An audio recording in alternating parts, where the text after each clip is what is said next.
Good morning everyone. For today's video, let's just make a simple pancit bihon. Nothing very special, just a simple one. Because my kids loves pancit. Pancit bihon in particular. Di sila ganahan katong mga ibang na yung mga kulay-kulay, mga color, katong like the basta kanil bihon lang gusto, ganun like bihon. So this is our pancit bihon. Nothing fancy, just simple one. So let's just cook the pancit first.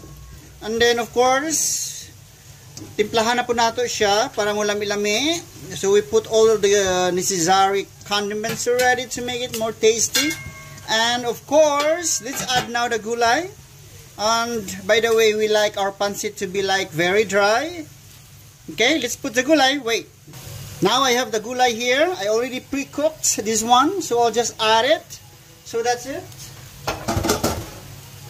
Ganun lang kasimple ang ato ang pancit bihon. This is just a simple version. Easy to cook. Just for hungry tummies. Hungry kids who wants to eat pancit. Okay, so this is one of our menu for today. Pancit bihon, simple version. Okay, so I think it's cooked now, but we'll just make it more dry without any more sabaw. Okay, so that's it for today.